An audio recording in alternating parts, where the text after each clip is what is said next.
Welcome back into the Cowboys Report. I am Tom Downey, producer Chris, once again behind the scenes on today's show. Plenty to get into, including our Madden Sim, Cowboys minicamp, contract updates, trade rumors as well. We'll go in chronological order of the news that happened today. The lead news earlier this morning was the massive extension given to Justin Jefferson by the Minnesota Vikings on a deal that I think for the most part was about what was expected. Maybe the overall guarantees were a little bit higher, but that was kind of going to be a big question mark of how much he rose there. Jefferson's getting $35 million per year with $110 million guaranteed. CeeDee Lamb is also due for a new contract. The next guy usually gets more or at least close to it. So would you be comfortable paying CeeDee Lamb more than Justin Jefferson? Y for yes, N for no in the pinned comment. I am very intrigued to figure out how this goes down. Because he's not going to take less than A.J. Brown. That doesn't make any sense. That's already $32 million. Jefferson's at 35. So how much less would Lamb be getting than Jefferson? Are we talking $1 million? Is it closer to just edging out A.J. Brown? In which case, that's probably a pretty team-friendly deal, relatively speaking. Realistic team-friendly deal is maybe the proper term there. To give him 35.2, does the 0.3 really impact you all that much? What's the differentiation there? So I'm very curious how these votes come in here. Y for yes, N for no. Blazin' Daily says no. Kid Cowboy says trade him immediately. No. Guys, we got to pay somebody. That's kind of like the players get too much money. The salary cap's $255 million. Where's the money going? I'll take some. That's not how it works. Y for yes, N for no. No from Joe Watkins. Kid Cowboy says no. Bucky Bunnell says no. Let's say more no. See, I think Sack has the range right. Somewhere between $34 to $36 million. So is that Jefferson number the floor or the ceiling? Right? I think you've got the right ballpark. Now, specifically with your top end players, you'll be fine in terms of juggling your budget there. Kid Cowboys, you can't pay $125 million to three players. You can. Also, doing my math here. Let's say you give quick math. I mean, it's about the right math there, but yeah, you absolutely can. Like other teams do it all the time, especially when the salary cap rises. Like the sticker shock across the board here, very real. Totally get it. It's massive numbers, but the salary cap has gone up by like $80 million in 5 or 6 years. It's been massive rises. So like the salary cap ratio, the contract per year Justin Jefferson got relative to the salary cap has been done higher. There's been bigger contracts relative to the salary cap. Guys like Calvin Johnson, Larry Fitzgerald got bigger deals. Just got to be smart in how you structure it. And it is a champagne problem, I would argue, too. Oh, no, how do we pay all these good players? So vote at the pin poll as well. 64% say yes. I'm very curious if that changes as today's show goes on. Now, the unfortunate news of the day came across a couple hours after the Justin Jefferson news was that Hall of Fame offensive guard Larry Allen, I would argue the best offensive guard in NFL history, regardless of what team it was, passed away unexpectedly on Sunday while vacationing with his family in Mexico. Horrible news. I know a lot of the former Cowboys greats, Aikman, Emmett, all very upset and emotional, understandably so. It's one of their friends. Spam RIP for me in the comment section. Never really know what to do with these things. There's not a lot that we can do, right? Other than keep them in the family and the Cowboys and, of course, Allen's family in our thoughts and prayers. Horrible news to see come across the wire. As we all age, this stuff unfortunately happens more and more. A little bit different depending on how old you are. That was like one of the great players as you were just becoming a Cowboys fan, or one of the great players in the prime of some of the Cowboys years in your fandom. Just horrible news there. I forget who told it to me, but I think someone said it best. You can't build an all-time NFL starting lineup without Larry Allen starting somewhere on your offensive line. Can't be done. He's too good. There's so many great moments. My favorite was the chase down against the Saints. Do you remember that play, Chris? You were not a cup. Larry Allen, I'll send it to you. 330-something pound Larry Allen chasing down a defensive back, catching up to him, and stopping a touchdown against the Saints. There was the Chris's RIP strongest at the Pro Bowl one year. He did a ridiculous amount of bench presses. Benched, I think it was 700 pounds at one point. It's just unfathomably large strength, which is just incredible there. So we'll keep him in our hearts there. RIP for me in the comments section. Now we will do the rest of today's planned show. Don't feel like watching? That's totally fine. C for the Cowboys, S for the Steelers in the upcoming Madden Sim. C or S in the comments section. The Cowboys, I checked this, one of 2 undefeated teams left in this Madden Sim we've been doing. Through 4 weeks, they are 4-0. The Steelers are 2-2, is what I put in there, right? 2-2. The Niners, which is somehow perfect, is one of the other remaining undefeated teams, which just seems right there.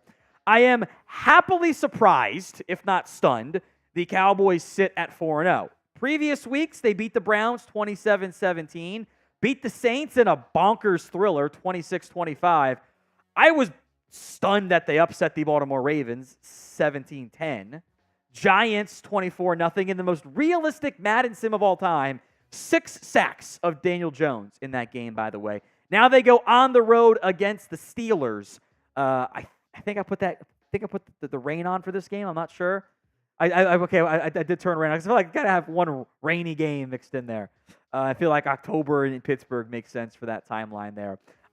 Notes: I decided to not run a live show Wednesday. Obviously, I got my golf tournament on Thursday, so we're just gonna bump it back. Plus, it also would start the week fresh potentially with the playoff game, which they're 4-0. I feel pretty good about them not choking down the stretch. Although a couple pretty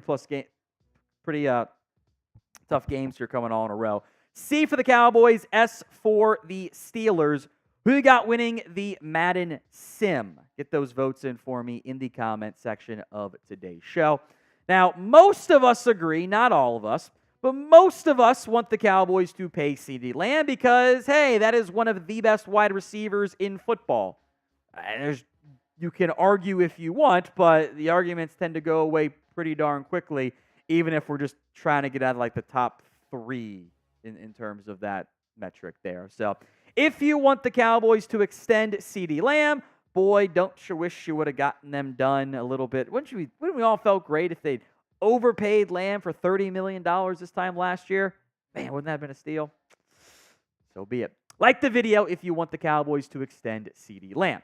This is today's Super Chat menu. The MVP of today's show, we'll get to pick a segment for next week's live show since we will very much be in the dog days of June. That's not the phrase, but there's not a lot going on there. So most combined Super Chats gets to pick a segment for next week's game. $20, 2-for-1 shots. I will do 2 of them. Got you guys covered. Oh, not a sponsor. Northern Aggression. $50, 2-for-1 beer bongs. All I gotta do is cut the grass after work today, which is not that dangerous. So we can have some fun if you guys come through. We will also, if we get enough Venmos, do a 50-50 Venmo raffle today. So we need 3 of them to run it. $10 on the 50-50 raffle. Venmo me at @WhatGoingDowney if you want in on that. Coming up on today's live show, some Cowboys news and rumors as minicamp gets set to get underway tomorrow. A mailbag, 2 ways to get on that show. On the show, I should say. Hashtag Cowboys, or you be the first one to super chat. Guarantee yourself a spot on the mailbag. Even if it doesn't have to be a question later, by the way. It can be a vent session, a negative comment, a positive comment. We got you covered. Oh, I do like Brian's comment, by the way, in there about the flag game. Let's make sure we go to that one. Because that's fun, Brian. Or that's actually not related at all. So make that like the last one you go to if you're able to remember, because that's like no one else gives a shit, but it's funny. Use hashtag Cowboys for the mailbag. We'll break down some trade rumors, ideas, some of which make sense, some of which absolutely do not. And then we'll have some fun watch party style for our Cowboys Madden Sim. All coming up live here on the Cowboys Report.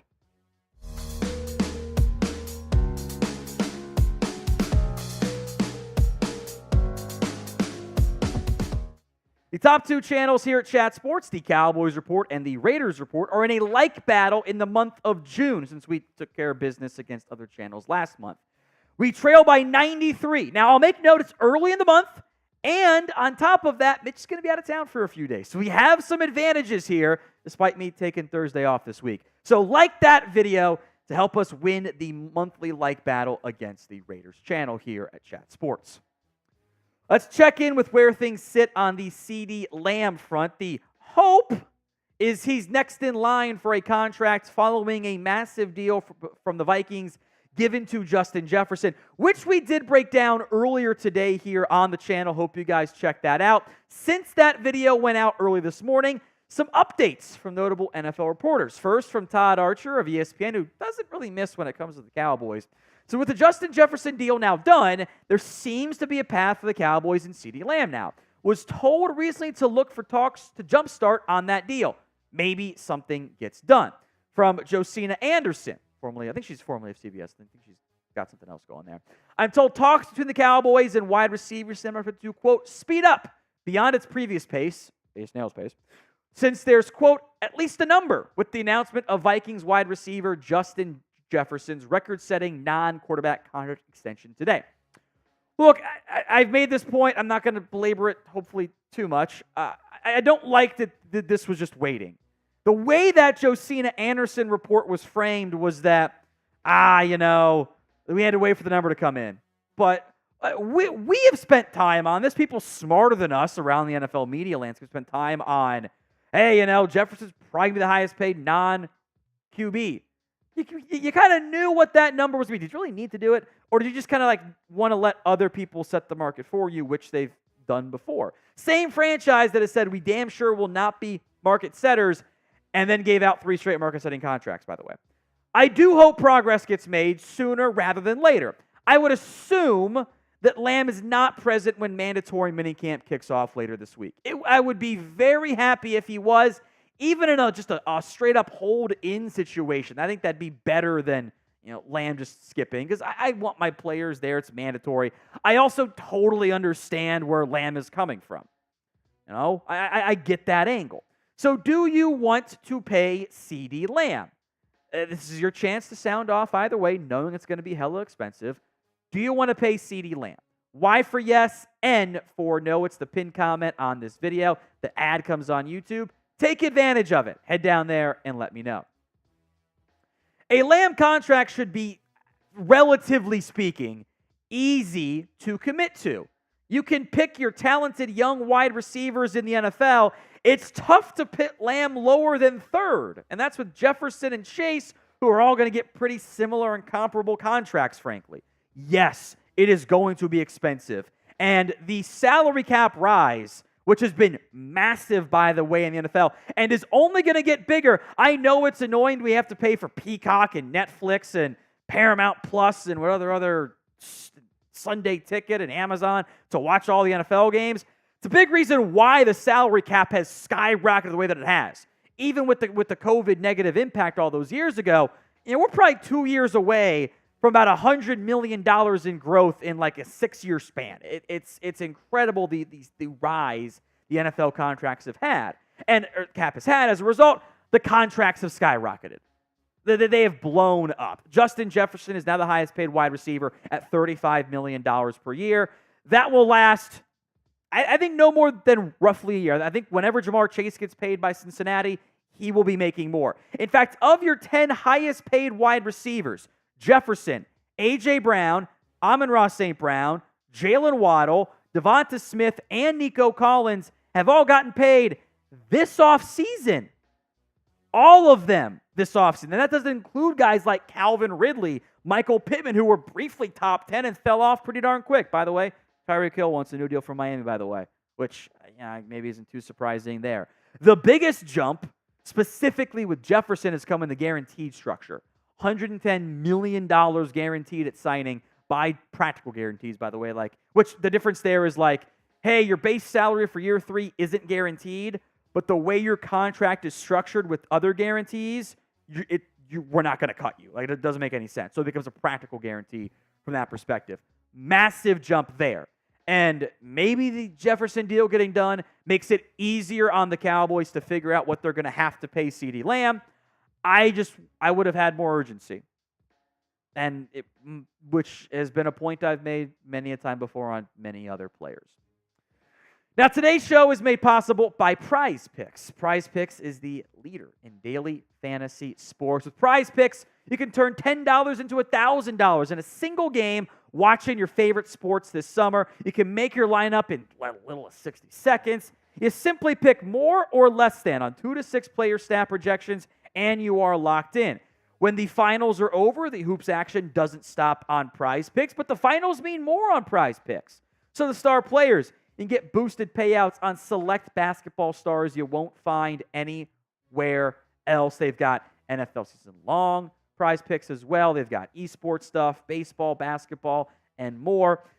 Here's my Prize Pick slate for the finals coming up game 1. I got one of those boosted things I mentioned. Jason did a half point. Frankly, you're dumb not to take it because he's going to get a half point, right? I'll take Kyrie Irving more than 24 points, kind of a high number. Revenge game back in Boston. I think he's going to pop off in game 1. And I like 5.5 assists more than for Jason Tatum, even though I think the Mavs win, because Tatum's been really, really a good ball distributor for Boston the last couple games. He's hit that 4 out of his last 5. So go to prizepicks.com/CLNS and use code CLNS for a first deposit match up to $100 when you download the app. prizepicks.com/CLNS. I do want to look at where things sit with some notable players who may or may not report to minicamp, the guys that are in contract negotiations. I'm going to operate under the assumption, and I hope I end up being what happens when you assume, with CeeDee Lamb not reporting, would be great if it did. Micah Parsons, though, bit more of an uncertainty. Here's what Diana Rossini reported on the Cowboys star players due for new deals. Dallas has a lot of mouths to feed contract-wise, from Dak Prescott to CeeDee Lamb to Micah Parsons, as the latter should become the NFL's highest paid defensive player on the next deal. While this could be a game of contract chicken, Dak is expected to attend minicamp, and we will see about Lamb and Parsons. I would be, frankly, very concerned if Dak wasn't there for OT. Like, he always does the lead by example stuff. Like, you trust him implicitly in that category. I'd be like, oh no, this is bad if he wasn't there. I'm not worried about it. Lamb's got the contract issues. I get that at least. I understand the point of why he's not there. You know, he's going to pay about $1,000 in fines. It's not about the money. It's about sending a message, right? Parsons didn't do most of the OTA stuff. He was there for his kind of mandated video board stuff he had to be a part of there. His campus said it's not contract related. Frankly, I would have felt better if it was contract related, as weird as that might sound, because he's just trying to get paid. So, but to not be there otherwise, I don't really get it. Like, why wouldn't you be there? So I will be disappointed. In fact, I'll be borderline mad if Mike is not there for the mandatory stuff, because I expect him to be there. I expect him to show up. Do you agree? Will Micah be at Cowboys minicamp this week? That is my expectation. I'll be upset otherwise. 1 for yes, 0 for no. Go ahead and sound off for me in the comment section right now. Now, fines are up to just over $93,000. It's a lot of money. Well, at least to me, it's a lot of money, and to Chris. Maybe it's NFL players. It's not a lot of money. But this is mandatory. What do mandatory mean? It means you got to show up. So, look, Lamb, I get it. He's trying to get paid. I understand the messaging there. If Micah doesn't show up, I'm going to assume this is contract related. That's a whole different can of worms. That'd be very different than what all the different parties involved, media, Cowboys, Micah's camp, have engaged in. And look, the reality is you're going to pay near, if not actual, highest paid non-quarterback money for CeeDee Lamb, and you'll probably do the exact same thing for Justin Jefferson, or for Micah Parsons, by the way. Now, the, nice part, so to speak, is that's not going to last very long.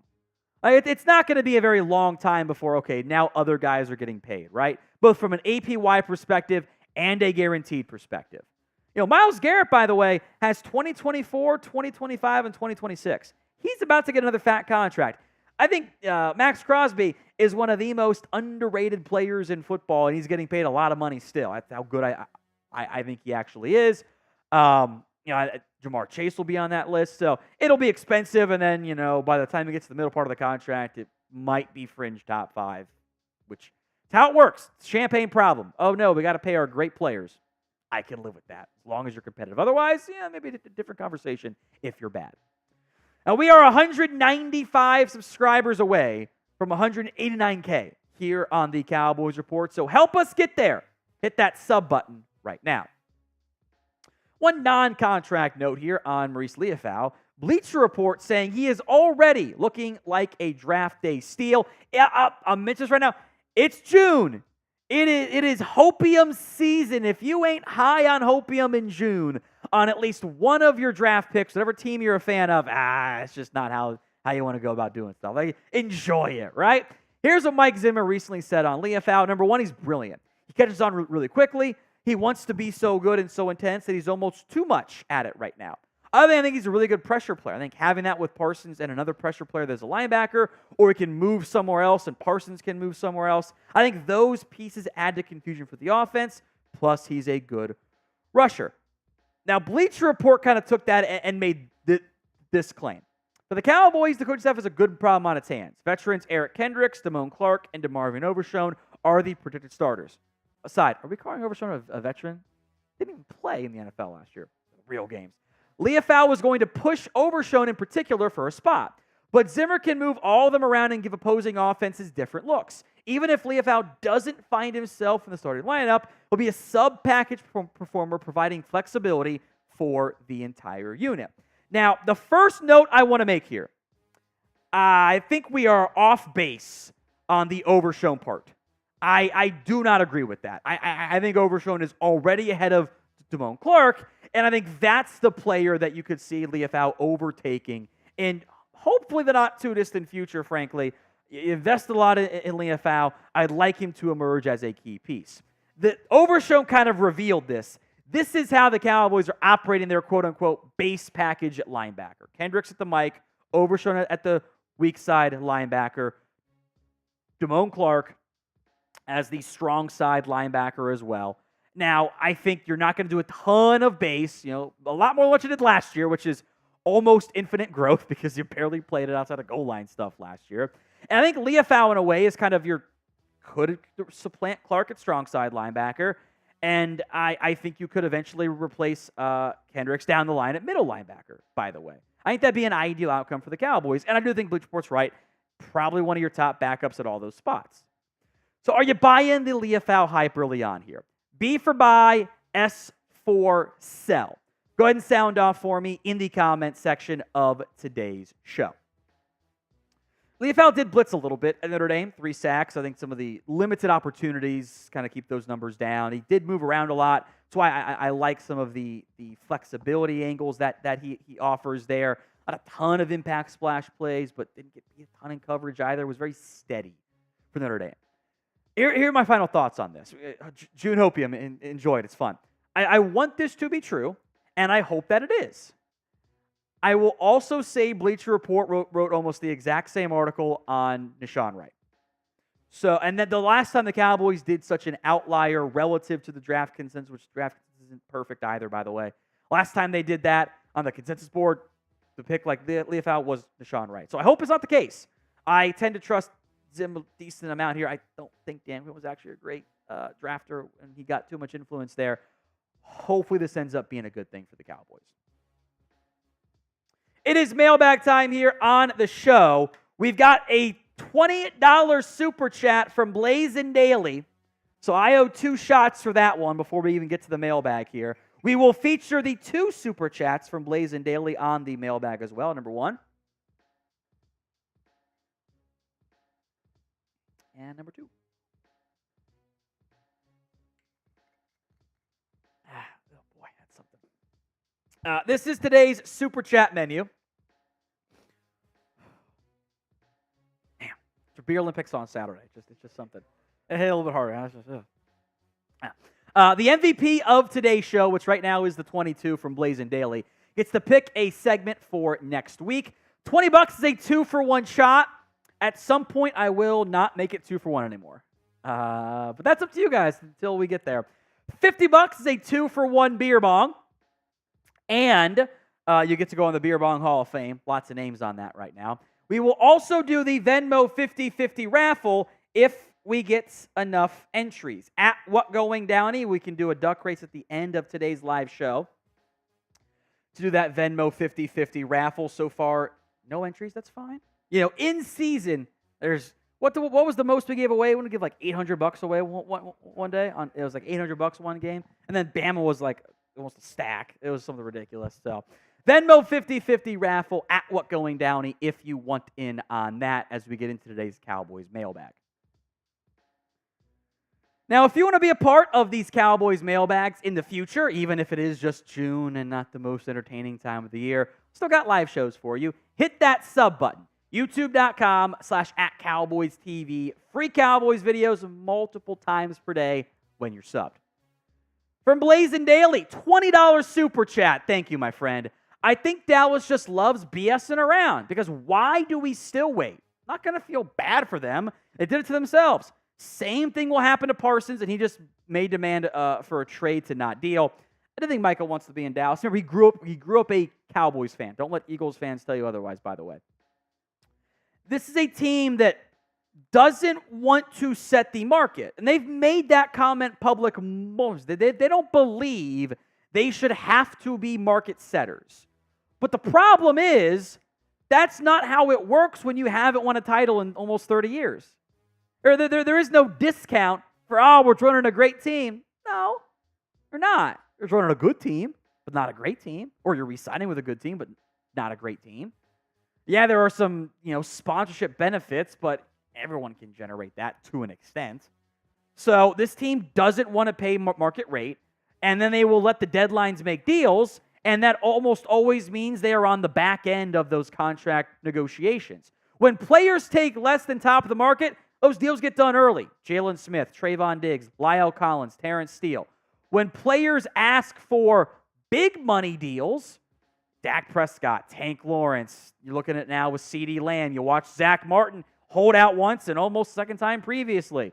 Those players have to kind of wait a little bit, and the Cowboys end up paying more than maybe they would have had to if they were more proactive with it. It's just how they operate, and it annoys me. Blazin says, I don't think Parsons will be a great leader. He may not be, and that's okay. Not everybody is a great leader. Sometimes you've already hit the lottery when it comes to being a superstar athlete. You don't always hit the lottery when it comes to some of that leadership stuff, and that's fine. Not every player is going to be an elite leader. That is okay. And as long as you're a great football player, NFL teams, and you're not getting in trouble off field, NFL teams will make that work. But it does bother me a little bit when Parsons makes public comments that, hey, I want to change the culture. I'm the leader. Great. Make that happen. Then you don't go to OTAs. I don't think those two are connected. Doesn't mean he can't still be a good leader. I just don't think that was the right step in that direction. From Tony, if the Cowboys aren't going to pay Lamb and Micah, should they trade him? First off, I would simply pay them. Now, simply is kind of underselling it, but you guys know what I mean. Yes, I would pay them. But if you're like, it's just going to be too expensive, we're cash poor, salary cap pie, blah, blah, blah, whatever, then yeah, you actually should trade them. It's kind of why I didn't like what they did with Dak this offseason. Like, you should know by now if Dak's your guy or not. And if he's your guy, you should have paid him already. That's why I hate these, we're all in, but we'll pay him eventually. No, do it.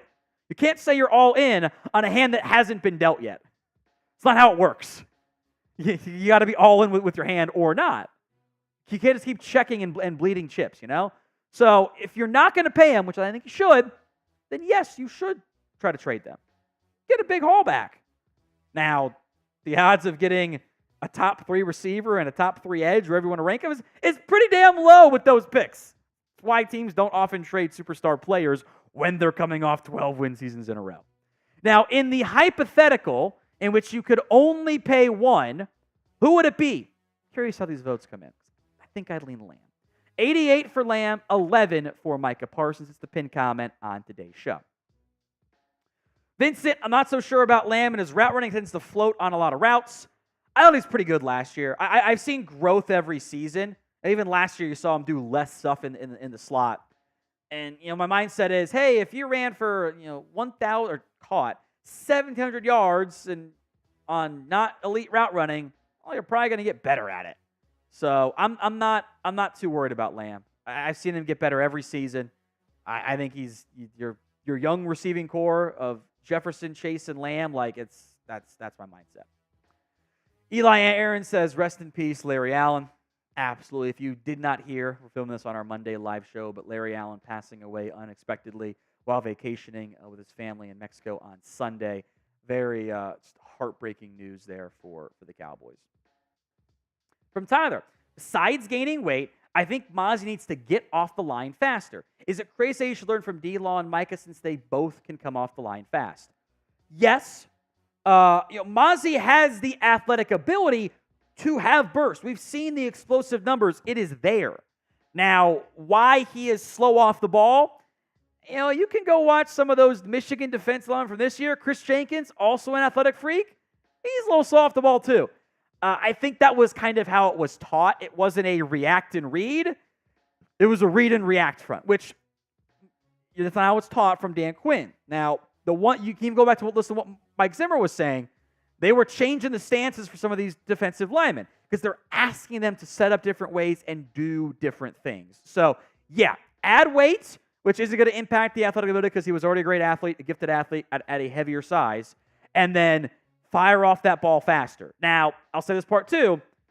Zim might not ask his big nose guard to do that as much. It's probably okay as long as he's not losing the leverage battle, as long as he's still getting in good position to anchor and double team as opposed to, penetrate, which my theory has been, Mozzie kind of lost some weight. He knew he wasn't playing as great as he wanted to. He wasn't performing the way he wanted to. It was a penetrating scheme. He wanted to get faster in the backfield, so he cut some weight to do it, and Cowboys kind of lost sight of it along the way a bit. From Max, what's the future look like for DeMarcus Lawrence? Good question. Last year of his contract, not so sure he'll be back next year. Kind of think this might. Now, maybe it depends on what the contracts look like out there in the open market, but I think there's a real chance Tank Lawrence is not back in Dallas next year. They didn't restructure the deal again. They've kind of set it up to be, okay, this is possible last year or not. Possibility. Marshawn Nealon, in many ways, can replace Tank Lawrence. Maybe not as good immediately, but I think the profile fits that mold. So will Tank Lawrence be back in Dallas in 2025? Y for yes, N for no. Dust Pack, I think we should get 3 years of Dak, then trade him for good value after 2 years. If that's the plan you want to go, that's fine with me. You're trying to win now, and then if it doesn't work, you can potentially move on. Now, you might have to juggle the no trade clause that I'm betting is still going to be included because you screwed up the first time you paid him, or waited to pay him, I should say. But that's a plan. That is a plan. Otherwise, what are we doing out here, Daniel, team gaining $9.5 million salary cap space. Expect them to go get Gilmore, Campbell, and Simmons on cheap contracts. Defense good to become elite. No, they're not going to get all three guys. I would be happily blown away if they did. I would happily take one of those guys. The Cowboys will roll some of that salary cap space over. They'll do it for a training camp signing or something. But I don't know if those guys, want cheap contracts, even if it is June and we're almost training camp. Like, sometimes those guys try to hold out for $5 or $6 or $7 million anyway. So I would love to. My expectations are that the Cowboys aren't going to do that. You can get the rookie jersey of Tyler Guyton. Go to chatsports.com/Guyton. Link will be in the comment section and the description of today's show. That's chatsports.com/Guyton. A clickable link will be available over there in that kind of other corner of today's show. Brokaw, Turpin and a third for Rashid Shaheed, who says no. I say no. I do like Rashid Shaheed. That is the Saints receiver, by the way. I think he offers some athletic ability, offers big play stuff at times. I think a third in and of itself for him is probably getting a little bit steep. And he does offer some good kick return, punt return value as well. But I think Turpin and a third is probably pushing it just a little bit for what I think is the proper value. It's a good football player. I would have interest in him, But I don't know if a third for a guy that might walk in free agency a year or two later is proper value. But he's a good football player. Maybe not a household name, but a good name to at least bring up there. Brokaw. From Pizza Time, how much will the Cowboys pay Lamb? I think it was Sack77 on the live show mentioned like $34 to $36 million. Probably somewhere in that range. It's either a little bit more than A.J. Brown and a little bit less than Justin Jefferson, or it's a little bit more than Justin Jefferson. $2 million, you can haggle over it, try to win the deal, so to speak, but you've also got Jamar Chase kind of lingering out there in the ethos, and you don't want to have the chance of him also jumping in front, and you don't want to be very last in line, and you're kind of a little bit close to being very last in line. From Sam, do you trust Trayvon Diggs to return from injury? I'm going to go with yes, but I think this is something that we will spend more time on in training camp. And then this goes for Overshown too. Unfortunately, the Cowboys have had some bad luck with their last two notable ACL tears, right? Terrence Steele last year comes back insanely fast to play. The return to performance was not there. Michael Gallup has never returned to performance after that ACL injury. Now, I'm hopeful Steele's better. I also expect there to be some ups and downs with Diggs early on. ACL tears are not a guarantee.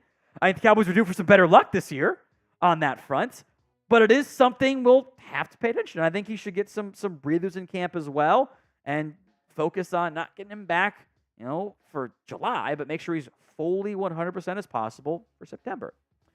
What's your confidence level in Trayvon Diggs' return? Scale it for me from 1 to 10 in the comments section. Tyler, who is at fault for delayed contract extensions? Both sides want to get paid quicker, but teams know they can save money by paying sooner, while players know they can get more if they wait. So it's never quite black and white. Sometimes it is the players, sometimes it is the teams, sometimes it's a mix of both. I think specifically for Dallas, we've seen this exact story play out many times. They have a tendency, when it comes to the top of the market guys, to not pay immediately. And when ownership comes out and says, if you don't like how we're moving, that's on us. We want to see some more leaves fall. I'm not ready. I honestly don't know how you can say, it's the player and agent who want to wait. Player and agent want to get paid. They're fine to wait if they have to within reason. Sometimes you see trade demands try to generate some movement there. They're trying to get paid by this team. They'll wait if they have to, an extra month or two to let Jefferson get paid. But when ownership comes out and says, we want to see some more leaves fall, we're not ready to make a deal, it's clearly an admission that they were not doing it. Same franchise, by the way, it said this offseason, why didn't you make any moves in free agency? Well, we let players and agents call us. Okay, you're being passive. This is what passiveness gets you in the end. Brian, hey, Coach Tom, how did the flag football game go last week? We won. It was a blowout. The other team had a doubleheader before us. I think they were kind of tired. Obviously, you guys can look at me and know I should not be that team's number. Frankly, I'm our number one player, I'm our quarterback right now. That was an easy game. It was over at halftime. I basically sat the second half, pretty much. Caught the opening 2-point try, and then I was like, okay, cool. I'll play more defense than what I normally do. 3 pass breakups. I should have had 2 interceptions. This is a mediocre flag football league. Like, we're out there playing on the outfield grass, basically. It's not even. So I broke up a 2-point try that I could have brought back for 2 points. And I would have had a sick one-handed catch, but our safety broke it up in front of me, which is fine because, to make the play on the ball, it's okay, but I absolutely would have caught it. So, and then tried to jump another route that I allowed my only catch on. But we were up by 3 scores, so I was just going to be super aggressive. Appreciate that, Brian. If you have any actual Cowboys questions we did not get to, hit me up on Twitter at WhatGoingDowney. My DMs are open. Please get the in-bio bots flooded out of my DMs because they keep popping up somehow. Back to the pinned comment of today's show. Would you pay CeeDee Lamb more than Justin Jefferson? Y for yes, N for no. Y for yes, N for no. The Cowboys says Jerry's done with these frauds. Then why haven't you made any moves to move on from them? Like, that's kind of my issue, right? If you don't think they're worth it, okay, trade them. So why have you tried to trade them? You got to make decisions here. If you want to go full-on, tear it down, rebuild, fine. It's not the route I would go with at least several of your players, but it is a plan. It's a plan. Cowboys are doing none of that. They just keep saying, we want to get deals done, and do nothing to actually get those deals done. There's no trade clause for Lamb. They could have flipped him for a haul months ago if they wanted to. They want to pay him. They just don't want to pay him now. They want to wait for reasons that are unclear. Here's today's Super Chat menu. The MVP, right now it's Blazing Daily at 22. We'll pick a segment for next week. That's next week's show. There will be no Wednesday show. I got my golf tournament. Hopefully, that one I'm more concerned about than the flag game. Shots, $20, 2 for 1. Special team menu item there. $50 is a 2 for 1 beer bong special. We are fully stocked back up now, by the way. I finally went to the store. We can do the Venmo 50-50 raffle. So far, no entries on that front there. At What Going Downey, $10 to enter the Venmo 50-50 raffle. If we get enough, I'll run. Otherwise, I'm just going to send it back because what's the purpose of not sending it back? Got more trade rumors / ideas, theories out there on Markquese Bell, Cooper Rush / Trey Lance, and also JuJu Smith-Schuster of the Patriots. I've realized the past we've always asked, will the Cowboys make a trade? So today, your opinion. Do you want the Cowboys to make a trade? Within reason. Y for yes, N for no in the comments section. Our frenemies over at Bleacher Report, they listed one player on each NFL team that a team should consider trading, and their selection was Markquese Bell, citing, is he a linebacker, is he a safety, who knows? Here's what Bleacher Report wrote. There may not be a clear path to significant playing time for Bell with the Cowboys, but there are several NFL teams that could have a use for Bell's versatility as a hybrid player, including former Cowboys defensive coordinator Dan Quinn, who is now the head coach for the Commanders. So first off, I hate this idea. I don't want to trade away Markquese Bell, because why am I trading away good, cheap, quality young starters, or at least starting caliber players? I was very impressed by what Markquese Bell did last season. In a kind of forced into it linebacker role, I thought he outplayed Damone Clark, especially as a coverage player, but even at times in run support. Now, I think there were games in which the Cowboys' overall lack of size and physicality did play against them. The Bills game, the Niners game early on to an extent, the Dolphins game, the Packers game in the second half, or they just couldn't hold up against the run despite even doing loaded box stuff. It was bad. I would anticipate Markquese Bell moving back to safety, and that's fine. I like this safety room. I've got Malik Hooker. I've got Donovan Wilson. I've got Wanye Thomas, who I also like. Also, I think a core special teamer for you this year. Maybe Israel Mukuamu, and then Markquese Bell. Hell, I might be crazy. I might play Markquese Bell over some of the other guys. Maybe Donovan Wilson, Malik Hooker at safety. I want to utilize all three of those guys. I've seen Mike Zimmer utilize even J-Ron Kearse in Minnesota as a third safety. So I can find playing time for Bell, who's about as cheap as it comes on contract scales for this year. You're paying him nothing. He does not cost you anything more than the vet minimum, and he's young. He's cheap. I don't see any benefit to trading him away unless I'm rebuilding, which this team continues to say that they're not rebuilding. So pick one to bench. MB for Markquese Bell. You only play two safeties, right? MB for Markquese Bell. DW for Donovan Wilson. MH for Malik Hooker. Still want to use all three, but who's the third guy? Pin comment on today's show. You know the deal. Ad's going to come on YouTube. Ignore it. Head down there and go vote instead. I'm sure this is not the last time someone will suggest, well, what about trading away the loser of the backup quarterback job? I get that. Sports Illustrated / Athlon Sports, kind of the same these days, explored the idea of Cooper Rush or Trey Lance getting traded by the Dallas Cowboys with whoever wins that QB2 job. The pitch being like, if Lance plays great in the preseason, you can trade Rush or flip Lance for an asset, whatever. And there are monetary savings to at least mention here. as that quarterback battle gets underway. Rush for now is the 2, but it's all about the preseason for Lance. It's pretty important there. The trade savings. You save $2.25 million if you trade Cooper Rush. That is also your cut savings, by the way. Same number there. Trey Lance is 5.31. I believe that roster bonus has not been paid out at this time. It is fully guaranteed, though, so you save $0 if you cut him. That's why he's not going to get cut. That doesn't make financial sense. You might as well keep him on your roster unless he's just so bad it's a nightmare, which I don't think is going to happen.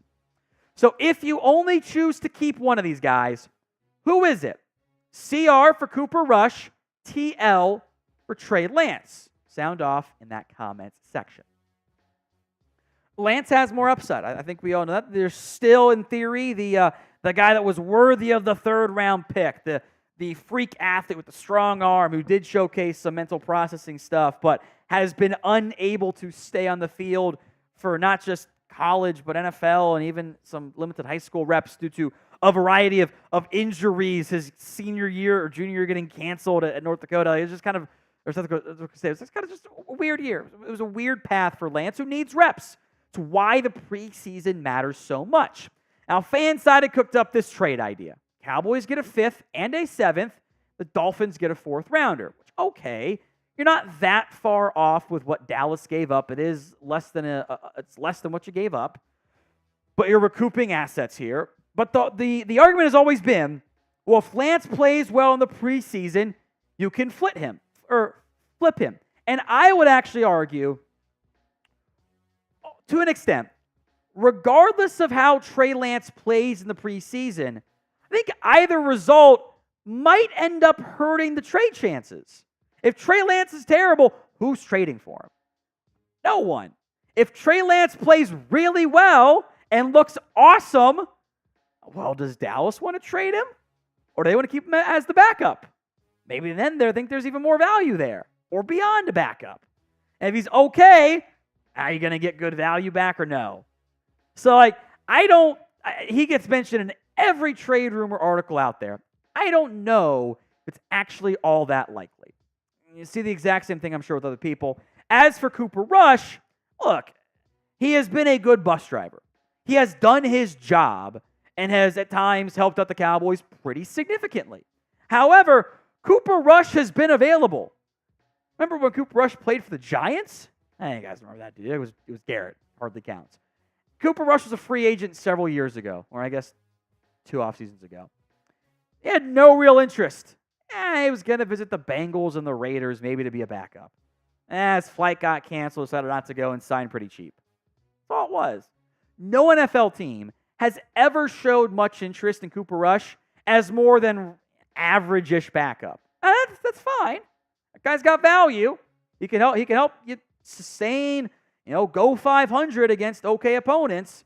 Not going to beat the Eagles for you. That's okay. I don't think I was going to trade a real asset for him.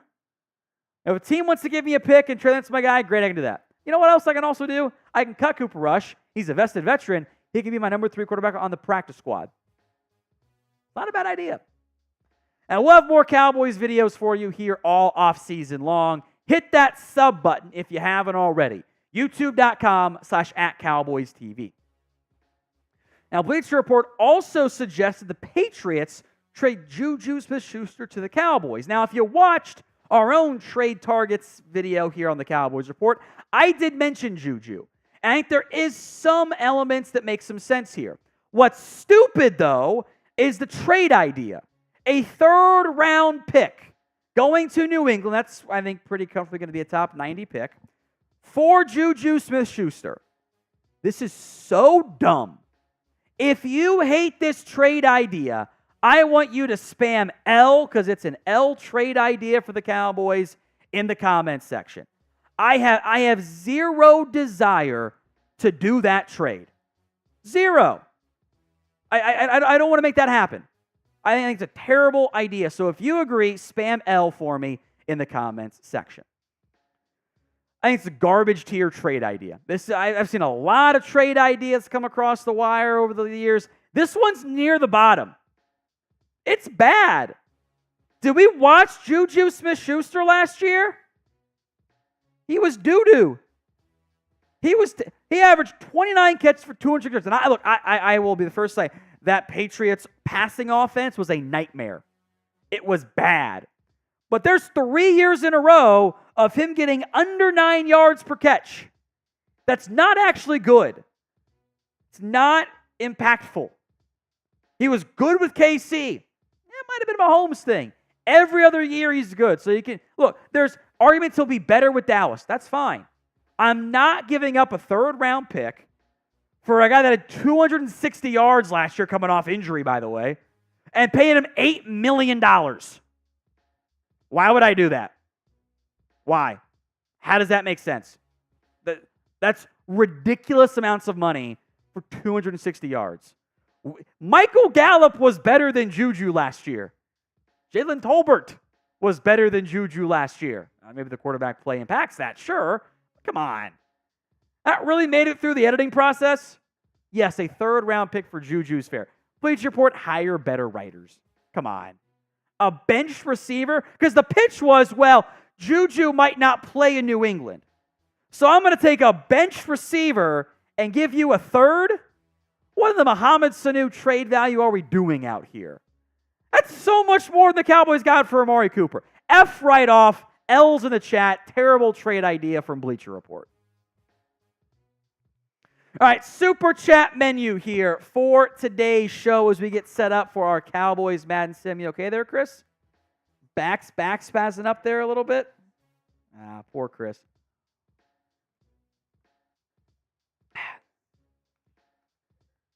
That's fair.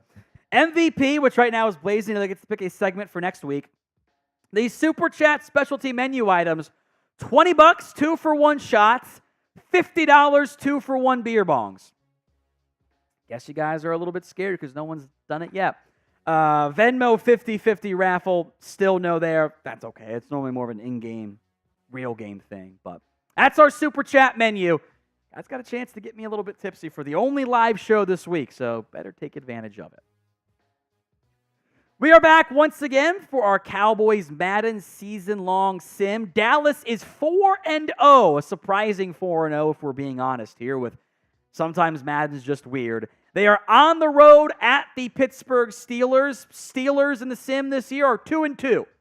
The overalls, 82 for the Cowboys, 81 for Pittsburgh. So very similar Madden ratings on the updated rosters, by the way. Is a primetime game in the sim as well. Who you got? C for the Cowboys, S for the Steelers. Go ahead and sound off for me in the comments section of today's show as we break down what's happened so far in the Madden Sim. Cowboys beat the Browns. Crazy off the uprights almost with like 30 seconds to go. Win against the Steelers. They missed the kick. Ravens 17-10. Blew out the Giants 24-0. Now 3 fairly difficult games in a row. Maybe the Lions and Niners are more challenging. But Dallas in really good position to start. I will make note, I'm changing the schedule. I've got my golf tournament Thursday, Friday, Saturday. So we're going to bump the Lions game to next Monday. Also ties it up so that Week 18 is on a Thursday, barring additional delays on that front. So Cowboys on the road against the Steelers. As we get things going in the sim, we skip through the BS. As I've said before, we got it down to under an hour so I can hit record and walk away. No idea what happens. We will find out together. Hopefully Dallas comes out on top. I'd be kind of disappointed if they did not. They've also won, I think, like 2 games they probably shouldn't have so far. So I think you're playing with house money here no matter what. Get those record predictions, by the way, in the comments as well for the Cowboys' actual record in 2024. Looks like the Cowboys, I did put on rain, which light rain is what I picked. Because there's got to be at least one rainy game the Cowboys play. I feel like October in Pittsburgh was perfect time to make that happen.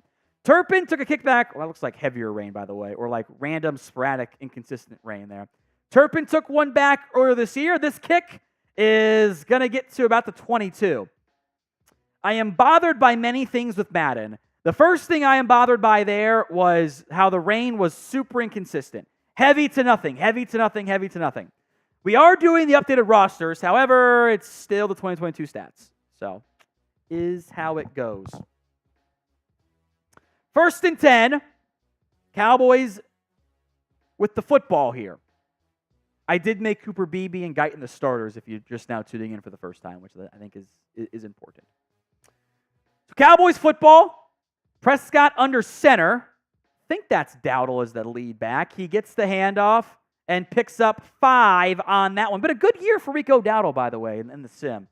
Going into today's game, he has, let me pull it up here. I saved the stats afterward. Plus, I do my best to guess with the numbers that pop up on screen. I'm not paying attention. 51 carries, 98 yards, and 4 scores. Almost 6 yards per carry. 2nd and 5, handoff to Dowdle. Dowdle is not going to get there. 3rd and 3 coming up. So type, God, I saw the yellow, and I always think there's a flag. That is going to get me so much. So many times. Gold Fox, I assume Wilson starting for the Steelers. I think so. I actually didn't check who the starter was. Chris did. It's the Steelers. Prescott on 3rd and 3. Quick pass. Caught. That is a first down for Dallas. Brandon Cooks getting involved there. He gives the first down signal. It's a tight throw there. Good coverage and maybe not the best animations, but it's Madden. We pray that college football 25 is better. Type in those ones. Again, $20 for 2 shots, 50 for 2 beer bongs. Who's going to do it? Prescott in the pistol, looks like. Drops back, quick pass. A lot of contact held on to. I think that was Cooks again. It was indeed 2nd down and 4. Kind of a dangerous throw it looked like there. The rain animation bothers me. It's kind of like not there, and then it's there all at once. I'm not a fan of that. Lipke in the game at fullback. Prescott under center. Drops back. Quick out. Caught again by Cooks for a first down. But a heavy Brandon Cooks game. 3 catches for 25 yards on this opening drive. 4:03 to go in the first quarter.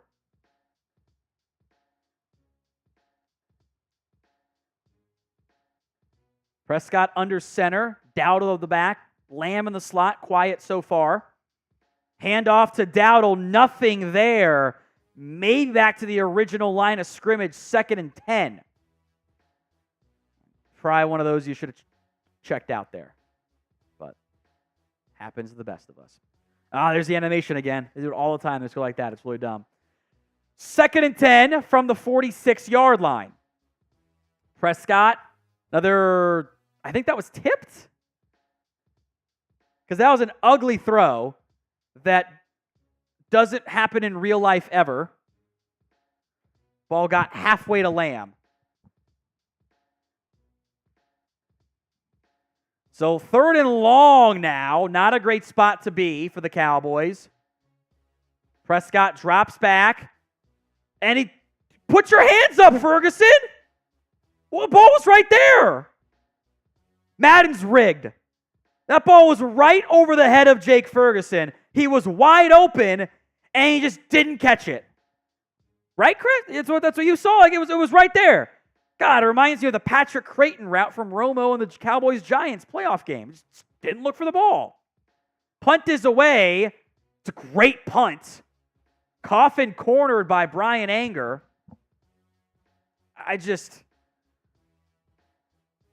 Ferguson was wide open. The target arrow was right where he was, and he just didn't go get the ball.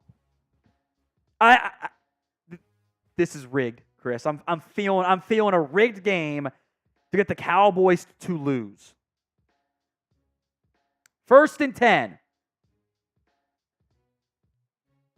Steelers ball inside their own 5. Let's go defense. Wilson drops back to pass. Slant route caught. Double dropped there. Couple big hits. I think that's Roman Wilson. Or no, sorry, it's Calvin Austin for the Steelers there. 2nd and 1 here. 3 minutes to go in the first quarter. Again, $20 for 2 shots. 50 for 2 beer bongs. I would think that's child's play, but I guess not. I don't know if that ball ever got actually handed off to Najee Harris or if it teleported. Because it sure as hell didn't look like it to me. Damone Clark takes down Najee Harris for a loss there. I would love a replay. Because O-line ran into the quarterback, and I feel like the ball kind of teleported somehow. 3rd and 2. Najee Harris up the middle. He didn't get... Oh, that's a BS spot. He did not get the first down. I think this is rigged, Chris. You have Jake Ferguson not going up for the football in a ridiculously generous spot when they had to get past the 15 for the first down, by the way. Handoff here to Najee Harris, a big gain. Cordero Patterson. This is an Arthur Smith offense.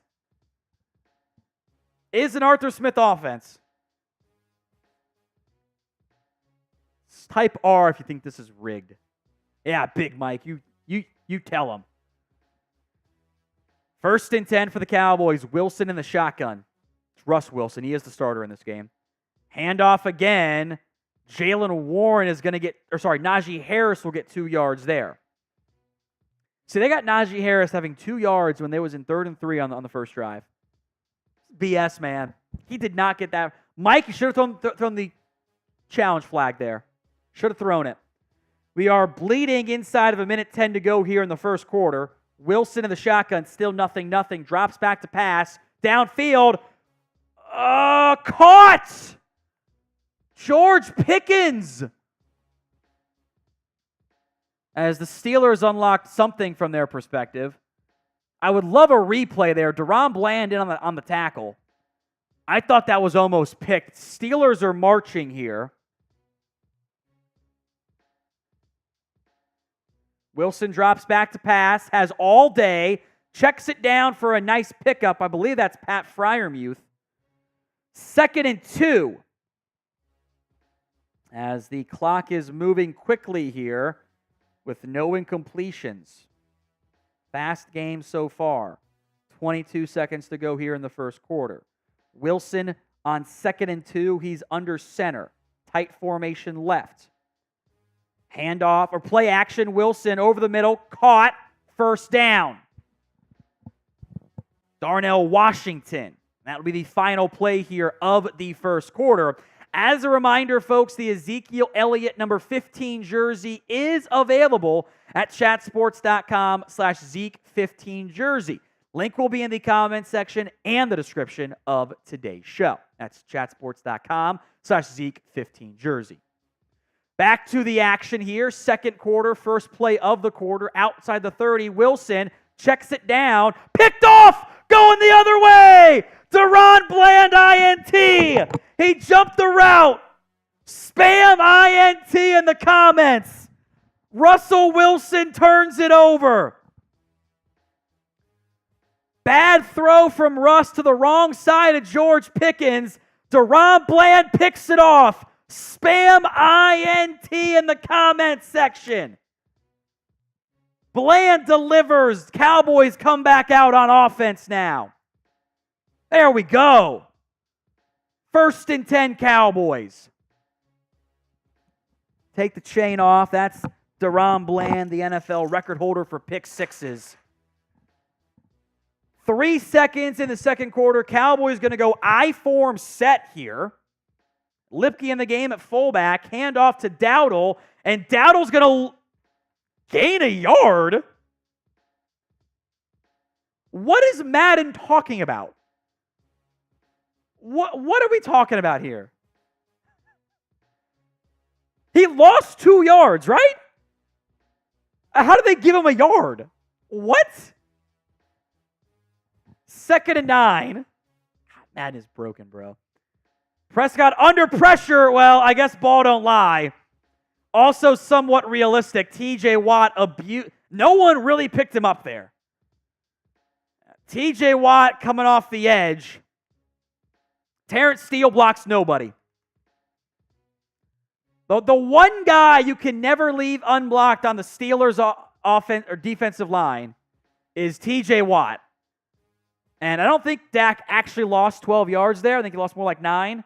but I think they kind of evened out the BS numbers there. So after the turnover, a bad Terrence Steele sack allowed puts the Cowboys in 3rd and forever. Prescott with the drive! There goes Tolbert! 40, 35, 30, 25, 3rd and 21.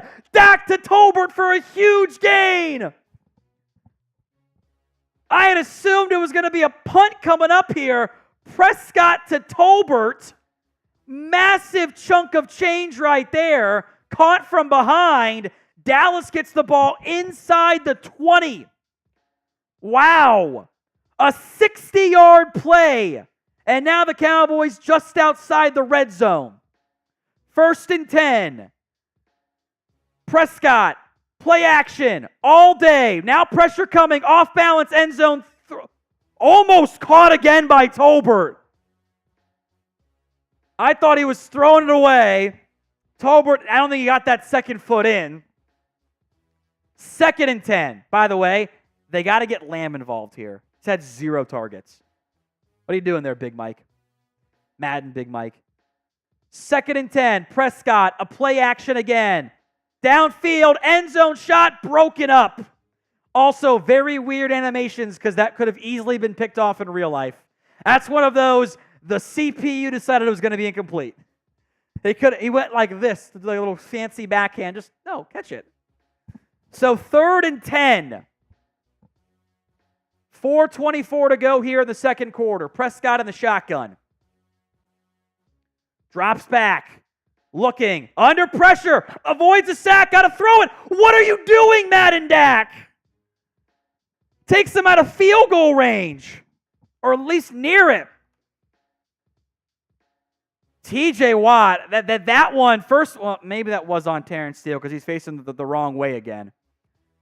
Pressure got home. Dak avoided the first one, took a rocking. Maybe that should have been personal foul penalty. I turned down flags. I have no one to blame but myself. So they're going to try Brandon Aubrey here. This is a 56-yard try. Aubrey's kick is, I don't know. I saw 3. It's good. He drills it. All right. So I kind of felt like that should have been 0 on that drive because you were in 3rd and 21. Also, Jonathan G is right. Madden has terrible pocket movement. They like spasm when they try to break the pocket. All right. 3-0. I think that's probably unfair in favor of the Cowboys with the way that 3rd and 21 and 2 obscene sacks. Defense got a hold here. 3:54 to go. Remember, Pittsburgh gets the ball to start the second half. Aubrey's kick is away. Brought out by Cordero Patterson. Patterson going to get hit and taken forward to about the 26, 27-yard line. All right, folks, remember, no one's done it yet. You guys are scared. $20 for 2 shots, $50 for 2 beer bongs. What are we doing? Help me out here, fellas. We didn't drink last Thursday. We can drink today. Up to you guys if it happens, though. Boss will say I can't drink unless we get supers for it. Those are the rules. 1st and 10 from the 27-yard line. Handoff to Cordero Patterson, who has had 2 carries for 30 yards in this game. It is Arthur Smith offense, after all. 1st and 10. Yeah, I'll tell you what, seeing someone wear 84 and skinny receiver looks kind of weird to me for the Steelers.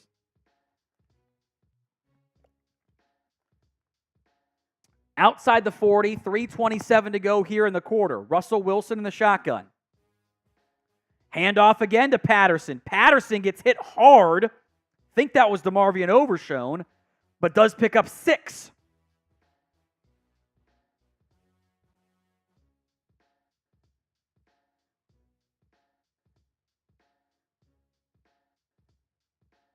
Second and 4. Wilson slant wide open, caught for a first down. It's Roman Wilson, the rookie out of Michigan. I'm sorry, Pat Freiermuth. My bad.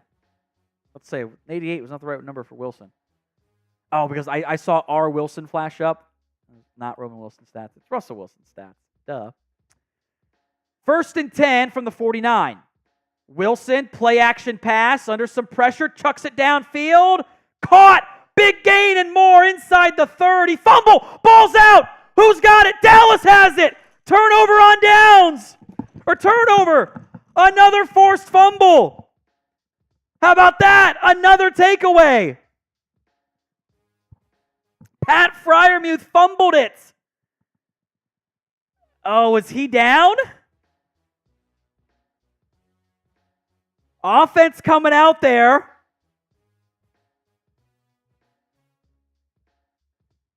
.228 to go here in the quarter. I think that was Trayvon. Oh, wait a minute. It's going to review. Oh, no. Under further review, let's see. Oh, he's clearly down. That's not even, he is clearly down. That's not even close. Like, his knee and elbow are all down. That's not a turnover.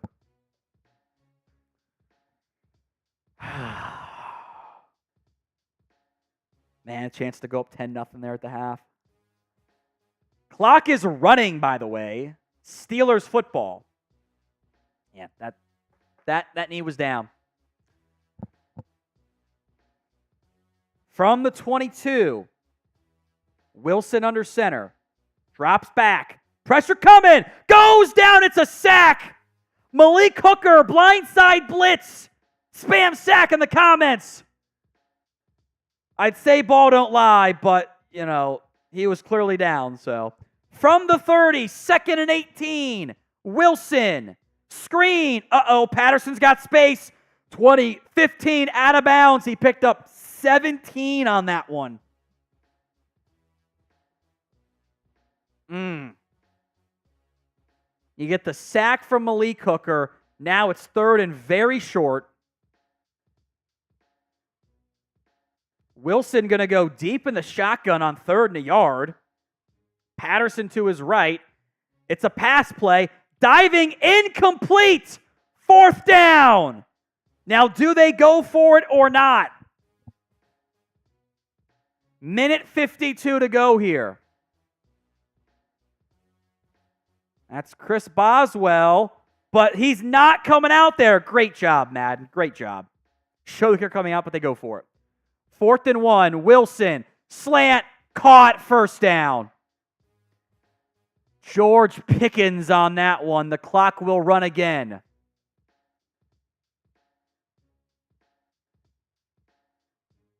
Yeah, it's twice now. I feel like you got him off the field. First and goal, a minute 17 to go here in the half. Wilson drops back, pressure coming, flush right, off bounce, wide open, Pat Freiermuth. Snuck behind the defense. Maybe one of the linebackers gave chase to a scrambling Wilson. Touchdown, Steelers. I don't know what Eric Kendricks is doing there. Kind of left his man a little bit. Left his spot in the zone. Damone Clark beat in coverage as well. So a minute 10, all 3 timeouts to go here. Steelers 6, Cowboys 3. Extra point coming up. It is good.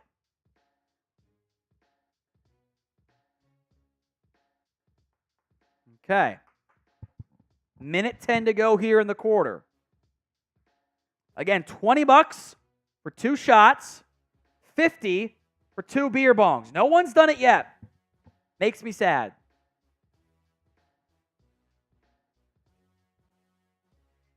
$7-3 Steelers up over the Cowboys. Kind of not a great defensive drive there for Dallas. It was not they did a good job getting the turnover early, but had to punt after Jake Ferguson just didn't go catch the ball on the first drive. Got 3 on the second one despite being in 3rd and 21. Turpin will bring this one out from about 2 yards out and gets to the 20. That's it. So all 3 timeouts, 1:08 to go here in the second quarter. See what that Cowboys offense can do here. The rain is terrible. It looks so bad. It also just like comes on randomly. Like big rainfall. Nothing. I don't mind the smudges to an extent, but they also just like disappear. That's not how it works. 1st and 10 from the 21-yard line. Prescott on the shotgun. TJ Watt is his X factor, by the way. Check down pass, caught by Lamb, picks up 9. Gotta go tempo. There's a minute to go. Gotta go. Timeout Dallas after wasting 2 seconds. You know what they call timeout? It's fine.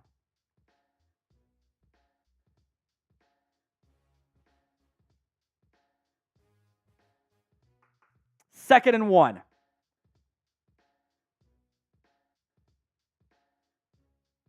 $58 seconds. Speaking of 2nd and 1, 2 for 1 beer bong for 50, 2 for 1 shots for 20. From the 30, Prescott in the shotgun. Drops back. Quick pass over the middle, caught by Lamb to the 40. Got to go tempo here. 50 seconds left. You got to go. Go no huddle. The Cowboys will huddle up here. God, the clock management in this game is horrific. They got that first down with 50 seconds. There's 35 seconds here on the clock. They're going to snap it with like 30. Prescott drops back. Another quick pass to Lamb. Caught. Call timeout. You ran one play in about 23 seconds of game clock there. It's not good. I mean, look, they're getting Lamb going to the middle. They're moving the ball. This is a great offense if there wasn't 35 seconds to go in the half. 1 timeout left, just shy of midfield. Prescott in the shotgun. Drops back. Gonna check it down to Lamb. First down, out of bounds. So 23 seconds left now. 1 timeout. Lamb's got 4 catches for 29 yards in this game. Got a $5 from Gold Fox. Stay tuned for that. Shotgun set for Prescott. High snap corralled. Comeback route and go catch the ball. It feels like when Madden decides incomplete pass, the receivers aren't going for the ball. Because that was on target. I believe that was Jalen Tolbert on a corner route that would have been a big gain. Incomplete. 2nd and 10. At midfield, Prescott. Comeback route, incomplete. That one I think might have been overthrown. 3rd and 10, 15 seconds left.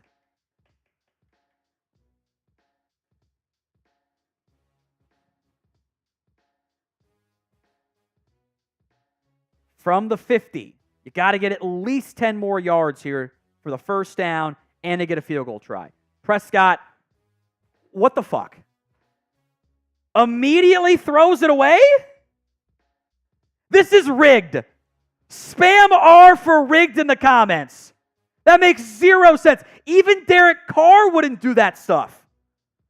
Just chucked it away out of bounds on 4th down for no reason. Absolutely rigged. Punt is away. It's a shank, by the way, I think. Took off 5 seconds. All 3 timeouts still for Pittsburgh. He literally dropped back and immediately threw it away. What the hell is that? Steelers going to go. That was a garbage punt, by the way. That was a less than 30-yard punt. Handoff to Najee Harris, and Pittsburgh will not call timeout. So first half ends 7-3. Steelers up over the Cowboys. Gold Fox 177. Swear, if the boys don't sign anyone after we got more money in free agency, I'm going to be pissed. At least sign Campbell. I'd sign somebody. I think that'd be nice. We'll see if Dallas does it. I have my doubts right there. Second half action coming back up here. But first, today's show is made possible by Fanatics, our friends over there. Get an Ezekiel Elliott number 15 jersey, chatsports.com/Zeke15 jersey. Link will be in the comments section and the description of today's show. That's chatsports.com/Zeke15 jersey. We will pause the second half and mention our super chat menu. The MVP of today's show gets to pick a segment for next week. Right now, that is Blazin' Daily. $20. I'll change the rules right now. One-time offer for each of these since we've had none so far, and I'm feeling great. Well, I had one $20 super chat. The first 20 is 4 shots. The first 50 is 4 beer bongs. Who wants to deliver? That is the first one only. Who's going to deliver? Been no Venmo, so don't worry about that. First 20 is 4 shots. First 50 is 4 beer bongs. Who's going to show up? Let's go to the second half here. Cowboys have to kick off, so Steelers get the ball. They showed a lot of Cooper Beebe there for some reason. First 20 is 4 shots. First 50 is 4 beer bongs. Who's going to do it? Or are you guys scared? Brandon Aubrey to kick things off here.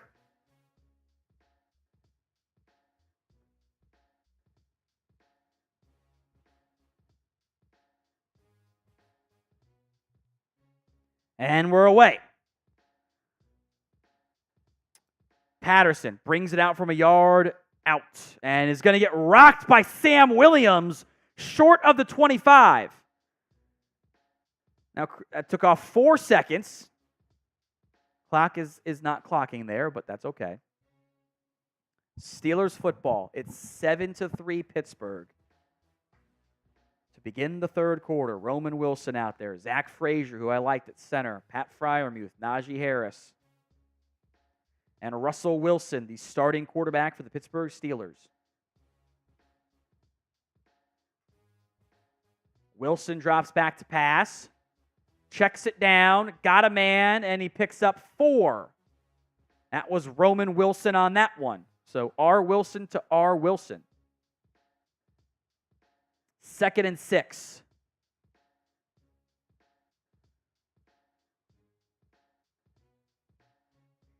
From the 28.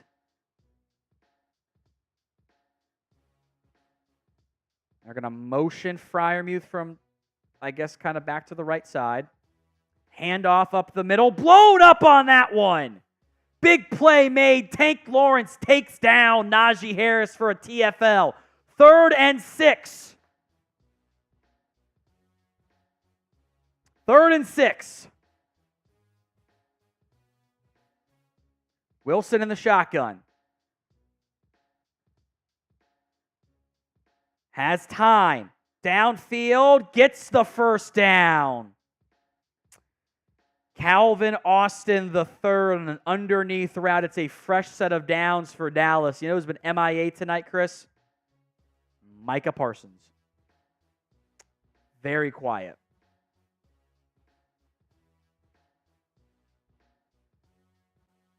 So 1st and 10, Steelers football. They're at the 35-ish yard line here, maybe 35 and a half.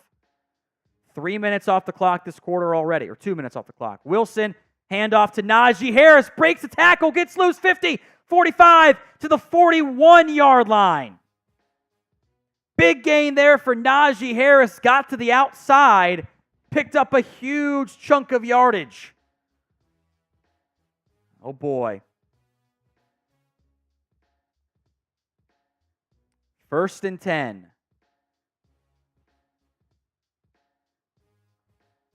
From the 40, Russell Wilson, downfield, picked off! Trayvon Diggs going the other way! Diggs with the INT! That's 2 today for the Cowboys defense. Spam INT in the comments. Trayvon Diggs delivers. Jumps the route. Trying to go to Roman Wilson. Diggs ran it for him. Going the other way. Spam INT. Another one. All right, time for the Cowboys offense to not lose because Madden has been rigged. Automatic throwaway on 3rd and 10, and Jake Ferguson not going to catch the football so far have stalled out these drives. I think Terrence Steele getting worked by TJ Watt is actually somewhat realistic, so I'm not going to call that one rigged. 1st and 10, Dallas. Ball to 33. Prescott drops back. Quick one.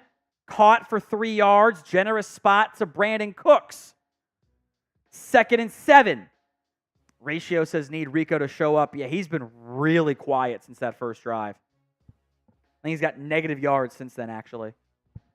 Or should have negative yards. He got a freebie yard on a ridiculous handoff. Here's a 2 tight end package here. Now they're going to audible check out of the play, flip sides. 2 receivers go to left side, 2 tight ends to the right side. Prescott drops back in the heavy rain. They're going to look to scramble. Prescott slides down. He's a yard shy. It's a yard shy, 3rd and 1. This is where, in theory, in real life, it's a handoff to Zeke, right? Have him get a yard, right? 3rd and 1. They're going to go shotgun here. Maybe some zone looks here from Pittsburgh. Prescott hands off to Dowdle. Dowdle gets the first down. 1st and 10, Cowboys. 3:05 to go in the first quarter. This is just for fun, Damian. That is correct.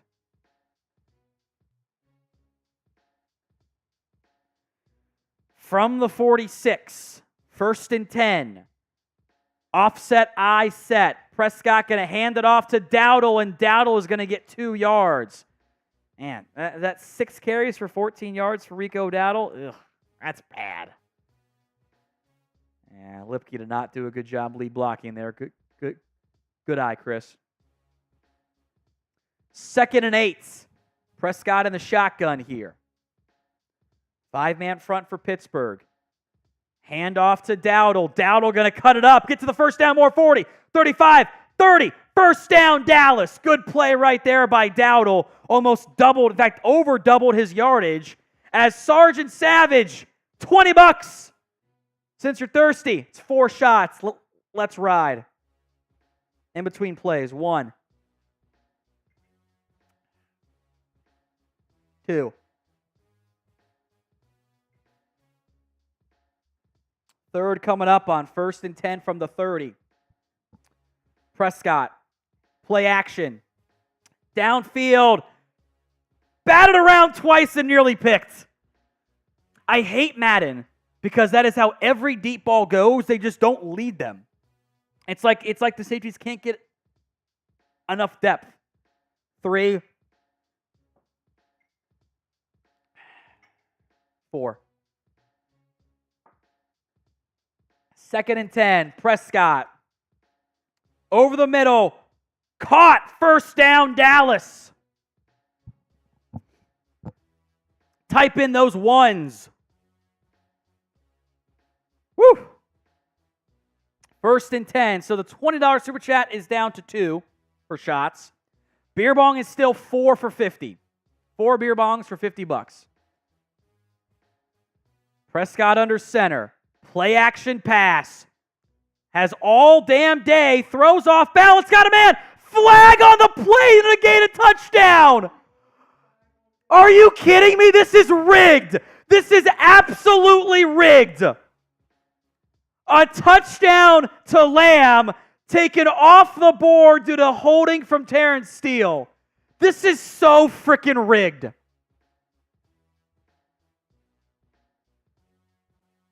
You've got to be kidding me. Wide open, end zone, touchdown. Terrence Steele's allowed 2 sacks and now a holding call. I turned flags down. It's our 3rd flag all season. By the way, all of them against the Cowboys. 1st and 20 now. Prescott got a man. It's Cooks inside the 10. First down, Dallas. Jonathan's right. That's the flag after Lamb caught it. Dak with a strike to Cooks on that one. Cowboys overcoming Pittsburgh and the flags in this game. So 1st and goal. 3 tight ends right. Prescott hands off to Dowdle. Dowdle is going to run into his own man and get nothing. Bad vision. 2nd and goal. 35 seconds left in the 3rd quarter. It should be 10-7. F the refs and F Madden for being rigged. In the R for rigged. R for rigged. Prescott in the shotgun. Barks out some signals here. Tolbert Cooks to his left. It's another handoff. Dowdle is going to get stood up again. 3rd and goal. That's probably the final play here of the third quarter. I mean, you have not run the ball well outside of one play, and they've really tried to feed the ground game on this last red zone drive here. Not a fan of it. We'll pause the action before the fourth quarter. You can get the Ezekiel Elliott 15 jersey by going to chatsports.com/Zeke15 jersey. Link will be in the comment section and the description of today's show. Pause that, Chris. Chatsports.com/Zeke15 jersey. It is the official number 15 jersey. Might still see 20 if you just go to Fanatics. That URL will take you right to the new one. Chatsports.com/Zeke15 jersey. So spam your fours. It's 3rd and goal from the 5. Prescott drops back to pass. Off balance. They're incomplete. They tripped over each other. Dak had Lamb. I think Lamb tripped over Ferguson. 4th and goal from the 5. And they're going to go for it. Empty personnel here. God, they had it. Prescott under pressure, throws, touchdown! No, he dropped it! You gotta be kidding me! They had the touchdown, and they dropped it. Oh my goodness. Are they not going to show a replay there, Chris? You should manually try to scrub back if not. Try it. Let's see what happens here. Spam R in the comments for rigged. Let's watch it again here. Yeah, go full screen. They take away a touchdown. Lamb trips over Ferguson. And then on 4th and goal, here it is again.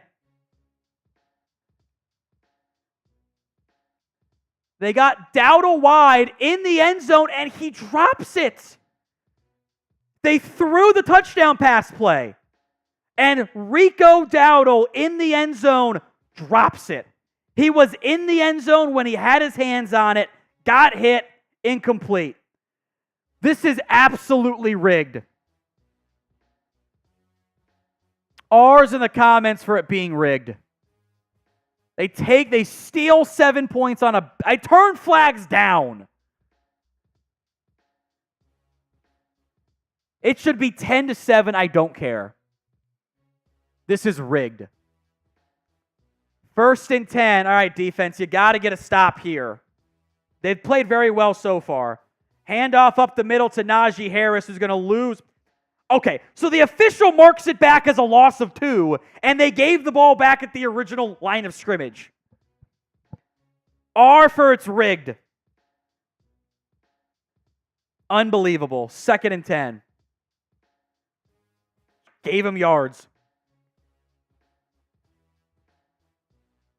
Wilson handoff here. Big gain for Najee Harris, the first down to the 18. Or maybe the 17, somewhere in that range. 1st and 10.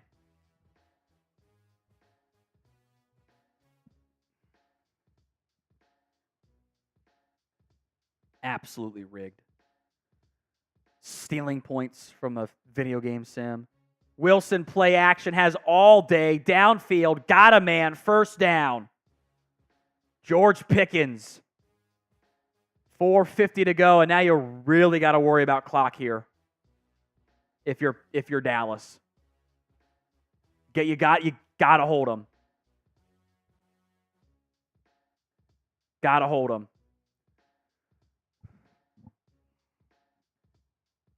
Delayed handoff to Harris. Somehow gets 3, not sure how.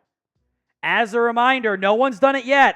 If we get a $50 super chat, you're probably going to win MVP today, so you're going to pick a segment for next week's live show. And I'll do 4 beer bongs in a row for a 50. 2nd and 7 from the 35.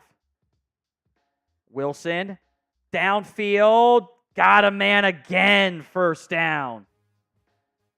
That's Roman Wilson. Man, the Steelers are marching right now. They are backed up at their 5. You cannot allow a scoring drive here. You got to get off the field. 3:45 to go here in the ball game. Need a Micah Parsons impact play. Seen Diggs and Bland, so Tank stepped up. Where's Micah? Wilson handoff. Najee Harris is going to get 5 on that one, taken down by Osa Odigizua.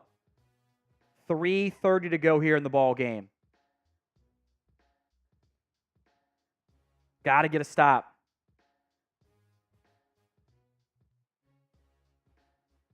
From the 45. Wilson, downfield, wide open man. He beat Trayvon Diggs for that one. Russ to Roman. Mark, Larry Allen passed. May he rest in peace. Absolutely, Mark. R.I.P. there, my friend. Very sad news today. This is, of course, being filmed on our Monday live show. Wilson in the shotgun. Drops back to pass. Downfield. Incomplete. Stops the clock. Israel Mukuamu getting some playing time. I turned injuries off. Is somebody injured? Why is he out there? Maybe the defense is gassed. He needed a breather. Somebody? That's weird.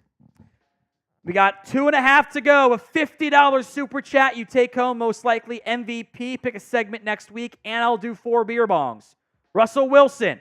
Downfield. Caught inside the 10.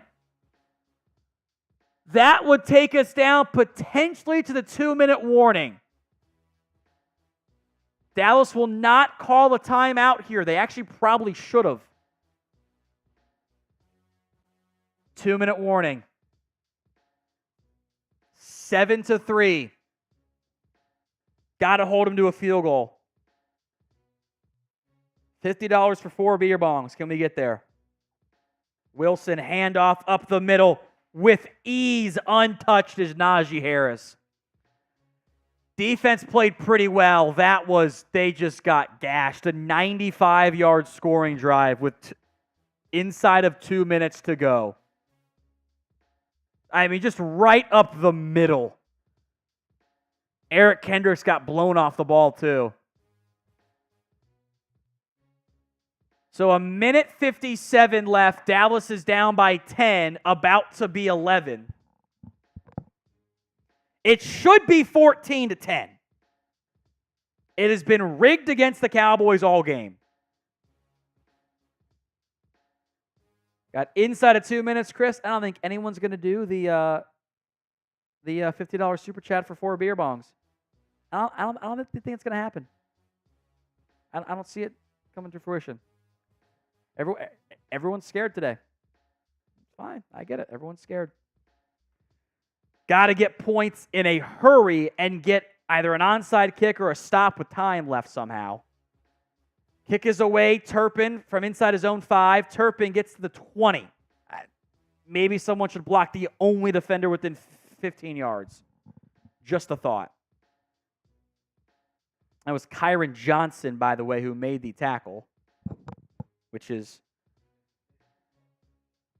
I will do 4 straight beer bongs. I ain't bluffing. When have I ever lied to you guys? Quads left here for the Cowboys. Prescott downfield. Got a man. It's Lamb. Should have gotten out of bounds, though. Did not. Clock will run. 1:40 to go here. 1st and 10. You guys got to go with tempo, Mike. No huddle. There it is. It says no huddle, but they huddled up. Make it make sense. From the 35, Prescott. Check down. Honestly, good that it's dropped. Rico Dowdle. I am benching Rico Dowdle as the 3rd down back. I am benching him. He can't catch. He's dropped 5 passes this year. He has been terrible. I am benching him. 2nd and 10 from 35, 1:28 to go. We're putting Deuce as the 3rd down back for a game. Prescott downfield. Got a man. Lamb. 40, 35, 30. Get out of bounds. Go to the sideline, Madden Lamb. God, stupid video game logic. Go no huddle. Clock is ticking. They did go no huddle. Prescott from the 26, drops back, has all day, over the middle, caught by Dowdle, and dropped again. Oh my God, he's so bad. Why can't he catch? He's dropped 3 passes in this game alone. I am benching Rico Dowdle as the third down back. I can't. He's bad. We are benching him. 2nd and 10. Prescott. Downfield. Got a man inside the 10. It's Cooks. Type in those ones. Timeout Dallas. Mark. O-line back in the day was sick. A bunch of maulers. Strongest player ever in Allen. A guy named Eric Williams who would neutralize Reggie White. Reggie White did not like playing against Eric Williams. He was like, he hated it because Eric Williams kicked his butt a lot. It is supposed to be a committee ratio, but they I don't know, they just don't sub the way that they should be. I think it's because I made Dowdle the third down back too. 1st and goal, 2 timeouts, 48 seconds. Prescott, pressure coming. Dowdle catches that one and gets out of bounds. All right, Rico, better job there. 2nd and goal.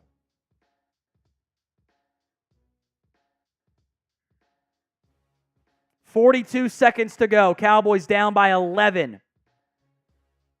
Got to get 2 yards here. Prescott. Going to scramble. He's in. Touchdown, Dallas. He's played pretty well today when it's not rigged against him to automatically throw it away on 3rd and 10. Touchdown, Dallas, 14-9. Got to go for 2. Got to go for 2. And they have to get the onside kick because they are out. They got only 2 timeouts left. Prescott over the middle, caught, wide open Lamb, 14-11. It's onside kick time. Got to get the onside kick. One last call, a $50 super chat. I will do 4 beer bongs in a row. That was wide open for Cowboys and Lamb. This has still been rigged. I am convinced. It should be 17-14. Madden has rigged this game against the Cowboys. Took off points. Dowdle dropped a touchdown in the end zone. Zeno's right. The AI is terrible at onside kicks. They are so bad at it. Which is kind of true because everyone's bad at onside kicks. They're kind of lined up for the onside kick. Okay, that makes me feel better. Kick is away, and it's recovered with ease by the Steelers. Spam R if you think this game was rigged. I think it was absolutely rigged. A flag that just so happens to negate a touchdown for Dallas. The only flag in the game. The only flag in the last 3 weeks of action?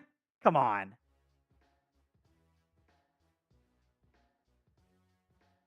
Steelers being gifted yardage on a handoff where they clearly lost 2. Dak just throwing it away for no reason at all. Prescott or Wilson takes a kneel there. Dallas calls a timeout for whatever reason. At least in college football 25, this will all be simmed, by the way. Once it's officially over, they'll take care of that.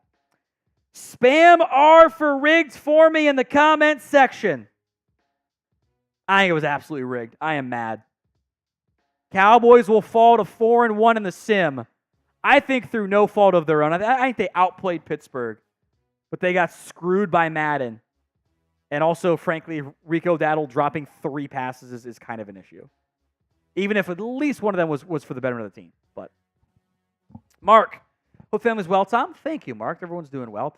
Rumors of Dak asking for a trade, that no trade clause. I want to get something out of him. This year's a wash. I don't think he's going to. Especially now, the timing doesn't make any sense. Your window was as soon as the year ended. Now it doesn't make sense for anybody involved, frankly. All right, Cowboys will lose 14-11.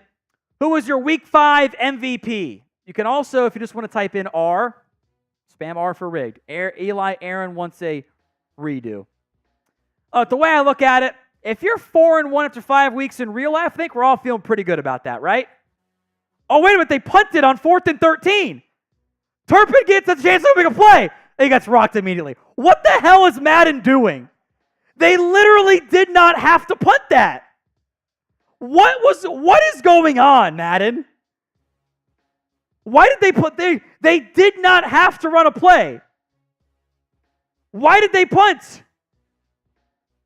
How poorly coded is this game? What the hell? They did it against the Ravens too. They kicked a field goal with no time left. Why would that ever happen? This game is so poorly designed. All right, Dak finished with 55% completion percentage. He had like 5 drops in this game. A.A. Ron says Dowdle had money on the Steelers. Prove me wrong. MVP, Tolbert played well. Cooks played well. Dak played well. Diggs and Bland played well.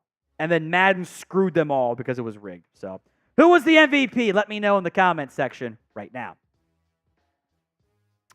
Chris, no one's going to do the 4 for 50. All right. I don't think I'm going to offer that again. So, the offer had been, I'll do 4 beer bongs in a row for $50, and no one decided to come through in the end. Okay. It's fine. Dan says that D2 room is awful. Yeah, it sucks. So I want more help there. We knew it's been bad from the day the season ended, and they lost 2 contributors in Neville Gallimore and Jonathan Hankins, and added Justin Rogers, who I like as a 7th round pick. 7th round pick, though. It doesn't make any sense. So, by the way, I'm watching the Media One review. I told MK to record the stats for me. I don't know if she knows how to do it, because I told her to go to player stats. Let's see if she does it. Does she do it? Scrub back there. Because I was putting a little bit. I'm like, MK, can you go just take photos of the player stats for the Cowboys so I can add them to our season-long tracker? I don't know if she did it or not. Let's go back to it. I told her to go to player stats. I don't know if she knows how to do it. She does not play video games. I told her to take photos of the player stats for the Cowboys. I can figure out most of the key stats by scrolling back to the game. I just wanted to save myself time. Oh, is she going to do it? Oh, she did it! All right, so what does that say? What is that? 15 of 27.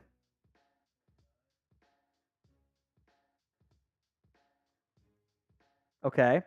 0 TDs, 0 INTs. With 6 drops in that game. Now, did she go beyond the passing stats? I don't know if she did. No, she just went to that. And then she went to the scoring summary. That's fine. She doesn't know. She doesn't know. I mean, I can guess on the other stats. That's actually kind of all I needed, frankly. Close enough. Next time we'll be better there. She has no idea what she's doing. She hates when I play video games. All right, that will do it for a super chat before we sign off here from Eli Aaron. By the way, Blazing Daily, email me, tom@chatsports.com. Let me know what you want for the segment next week. Refs were the MVP for the Steelers. I'd say the Madden programmers were. A flag. The first flag in 3 weeks gets thrown against the Cowboys for holding on a touchdown play. And then they give the ball to Rico Dowdle 3 times, 3 plays for 1 yard. Rigged.